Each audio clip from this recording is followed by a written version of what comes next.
I'm 15 and I'm interviewing 100 CEOs all around the world.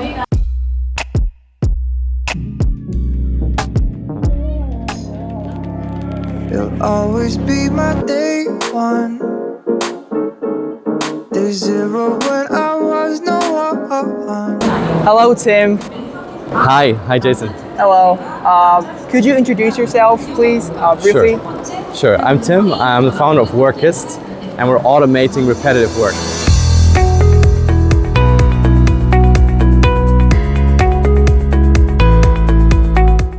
So, what does your company do specifically?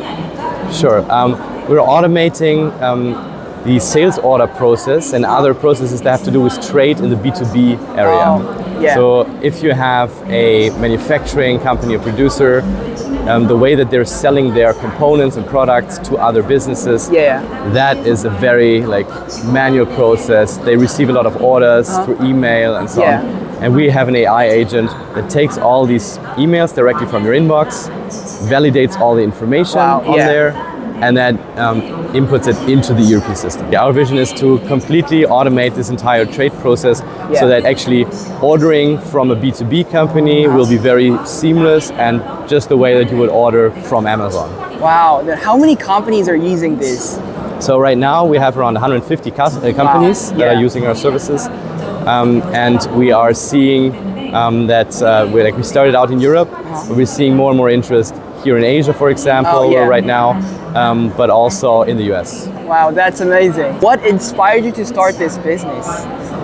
Well, I have worked for McKinsey for several years, and we've done a lot of research on the automation of knowledge work.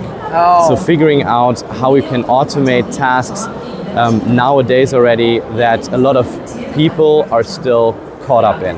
And especially in common business tasks that are very similar from one company to the next. Actually, I started a business before this one, co-founders. I see, They actually have helped me build that previous business. So basically, we liked working with each other and we said, hey, we want to build something bigger, we want to spin a bigger wheel, and this is how we started Workist. So you majored in physics at university? Yes, that's right. Wow, that's amazing. How do you think that the thinking process that is embedded in physics is expand their business and also help them grow their business and develop new products? Definitely think that like a science background, but also computer science is very helpful because it helps you to analyze situations and to not to get caught up in fiction instead of facts. I think this is very important. However, I would also say that for me, physics is also kind of a humbling topic because you get reminded again and again that there's really brilliant people out there. I think that's very important.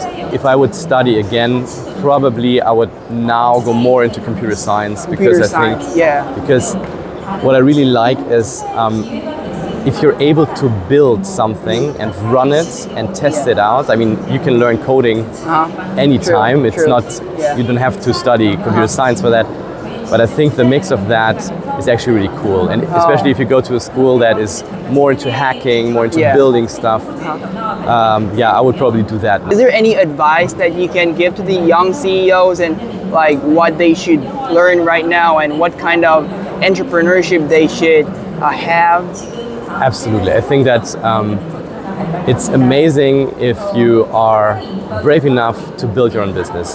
The risk of building a business is always overestimated. I have rarely seen anybody who really failed with their business. Because the great thing about being an entrepreneur is you can test out ideas, and you also have to keep in mind that an idea is not your personality, right? You need a really good, friendly founding team so that you're actually able to kind of get around the idea that what you started out with is not what's meant to be, but you pivot. And I think it's a very important thing that good ideas often come from a pivot.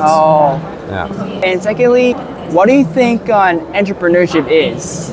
And that might be like an abstract question, but I think it's very important for teenagers to understand. For me, entrepreneurship is all about trying to make a future happen that you envision. I think, of course, there's a lot of uncertainty in that. because you don't know if you can succeed, and you don't know if other people will judge you because it doesn't work the way that you thought it might. But actually what's the case is that people are excited for you. Oh. Like the first time that I built a business is already a long time ago. It was in 2005. Yeah. One of the CEOs of a Siemens company approached me on a fair, very similar to where we are right now. Yeah. And he was like at our booth, and I was super excited because back then I was actually building, I was coding a bit of the product. I'm super excited to show our prototype. I mean, the whole company didn't go anywhere. Yeah. But this moment, like seeing this person who is, of course, way, way more successful, at least at that point in time, right? Being so excited for me to see like, okay, so these guys are actually building something, and it's currently kind of happening, and they get good feedback from it. He was super excited, super approachable, and we ended up working quite closely with Siemens at that point then. It felt like you can become a bit more of a, not celebrity, but you can become someone that you really want to be. And the risk of failing, once again, everybody feels with you. Everybody roots for you. Everybody wants you to succeed. Yes. And I think that's very, very interesting. You have these all-nighters, you spend a lot of time and so on. I've never been as motivated as when it's really for your own sake, right? If you build your own product, if you build your own thing, or even just a prototype that you want to show to people, we've worked all through the night. I was super excited to show it to everybody. And when actually the first people saw our demo back then, I mean, it was just mind-blowing. It was such a cool moment.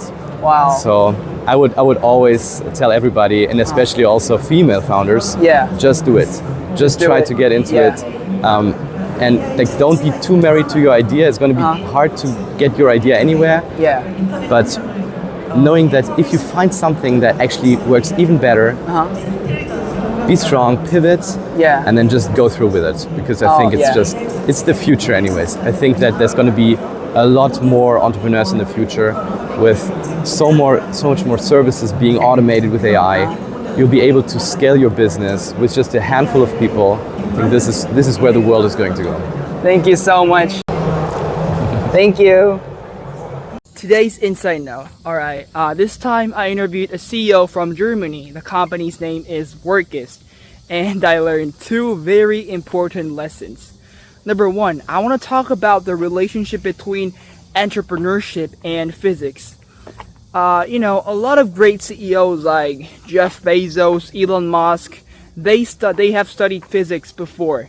And I think having that physics background really helps you to tackle problems easily. I think physics, it really helps you to grow your mind and helps you have that muscle to tackle any current problem in your organized way. And I think that's why a lot of great CEOs like Tim and Jeff Bezos, Elon Musk, and other CEOs, they have physics background. It really helps them to be a good entrepreneur. And secondly, I want to talk about just do it mindset, what Tim told me.